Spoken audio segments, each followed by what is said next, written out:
Yeah, you're kind of part of this jumble in the standings where you're 16-12, Seattle's 16-12, there's a lot of teams kind of game above, game below. Just how important does it make this game and this road trip? I mean, I think that the situation that we're in right now, every game is important, and every game that we're playing is there's got to be a sense of urgency. And oftentimes in the second half of the season that happens anyway, but certainly the way that things are with the standings and opportunities to get wins and get tough wins on the road are important. But we have to take it one game at a time, and we have to be where our feet are, and we got to attack a great Seattle team. Obviously, you had the travel to deal with, but is there anything you can do game plan-wise to take advantage of them coming off double overtime, 40 hours ago? I mean, I think one of the things that we have a benefit is our depth. So we're just going to continue to bring multiple bodies off the bench, try to wear them down. These players have been playing in this league a long time, and this is not abnormal. The way that the scheduling is and how much they have to play and heavy minutes and all of that. So they're used to this. But for us, it's we've got to try to use our depth to our advantage and try to stay fresh and give them different looks on the defensive end of the floor that can hopefully make it difficult and make them work that much harder after coming off of a double overtime game. Coach, you guys have had a lot of success, more success than anyone without their star player. How have you guys been able to stick together without having Caitlin on the floor? I think first and foremost, we got a great group of women. They're team first. They pull for one another.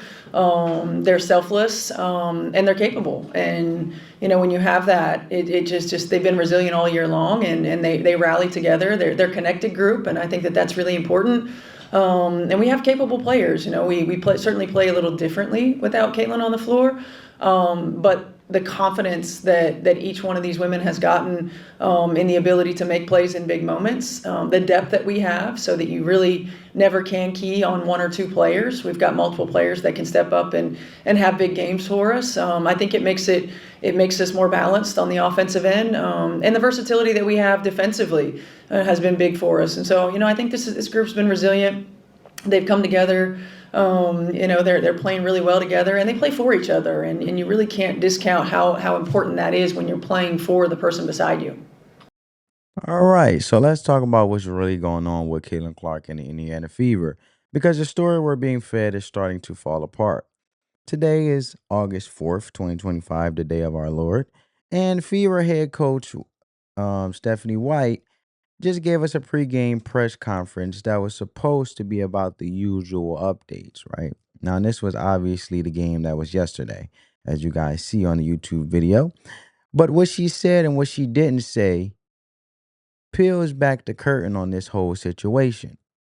Officially, this is about a groin injury. It's about being cautious. It's about prioritizing her long-term health. And we heard it all before. But when your team suddenly rips off a 5-game winning streak without a superstar and the coach start using phrases like blessing in disguise, you have to start reading between the lines.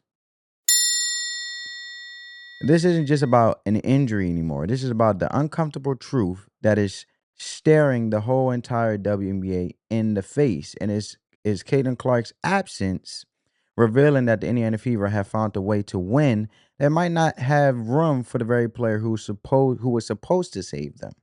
So here's the official timeline, and you tell me if this makes sense. On July 15th, Caitlin Clark goes down with a right groin injury. This is after her sophomore season has already been a mess of injuries, which is a huge red flag for a player known for being an iron woman.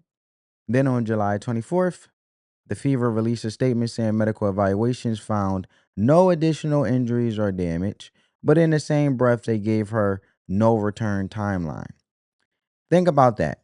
No new damage, but absolutely no idea when the face of the league will be back on the court. Weeks are passing. She's missing game after game. And yesterday, Coach Stephanie White doubled downs on the vagueness, saying, I still don't know how far we are. We're going to take it one step at a time, one day at a time. One step at a time? For a player of this magnitude? For a player of this magnitude, this is starting to feel less like extreme caution and more like a convenient excuse.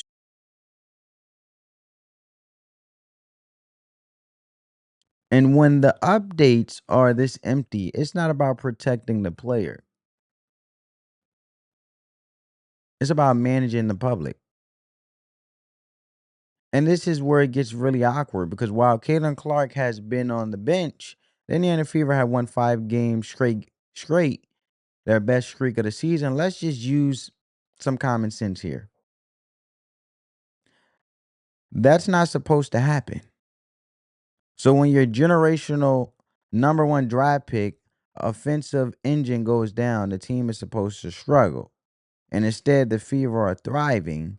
And now we have the coach, Stephanie White, calling Clark's absence a blessing in disguise.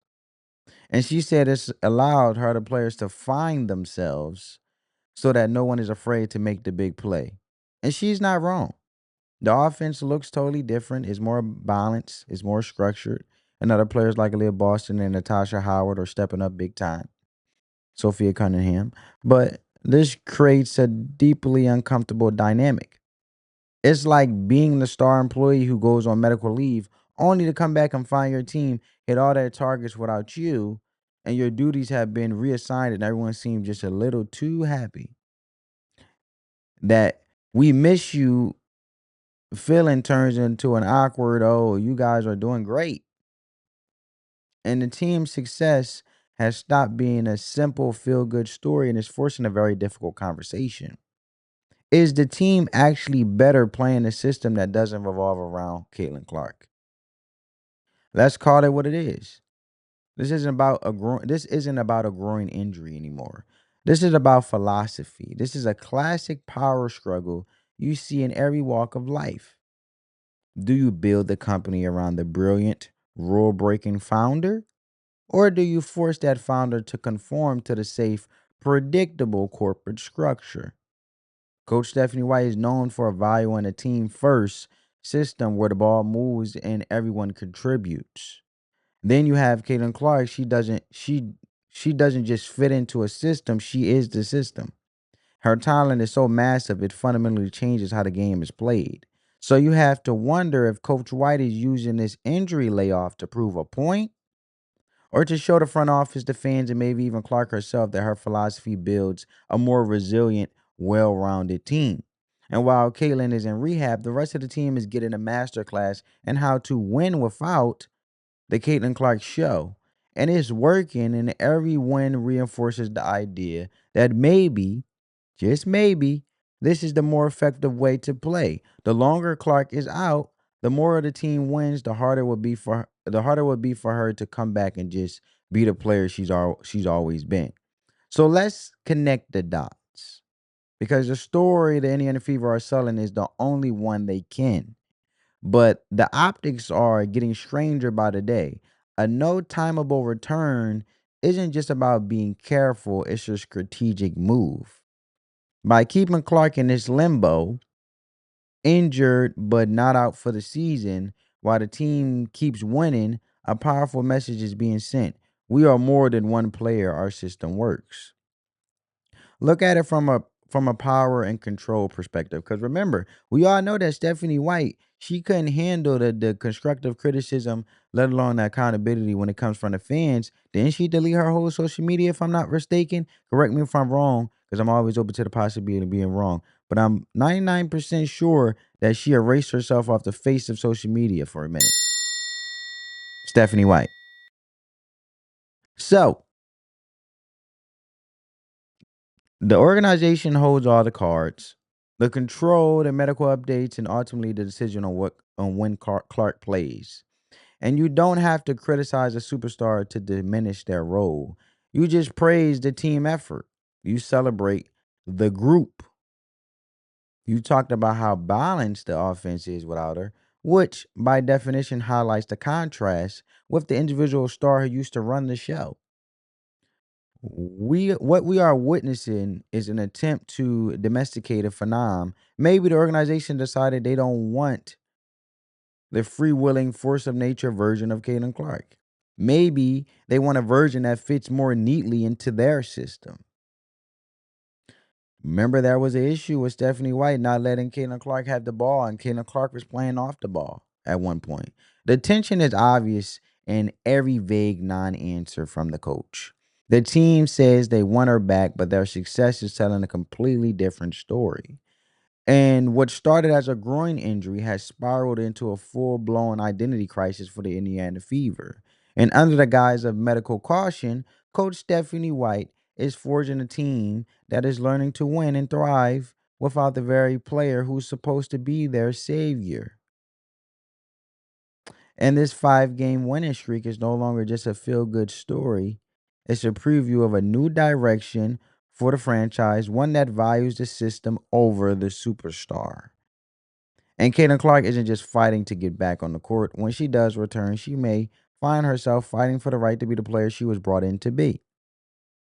The uncomfortable truth is that her biggest challenge right now might not be her body, but the winning culture her team is building in her absence. So let me ask you, what do you think is really going on here? Is this a coach smartly building a deeper roster, or is this a winning streak making Caitlin Clark's return more complicated than anyone is admitting? Drop your honest take in the comments, and if you believe there's more to this story, hit that like and subscribe button because we will be following this all season long. Peace. Catch you in the next one.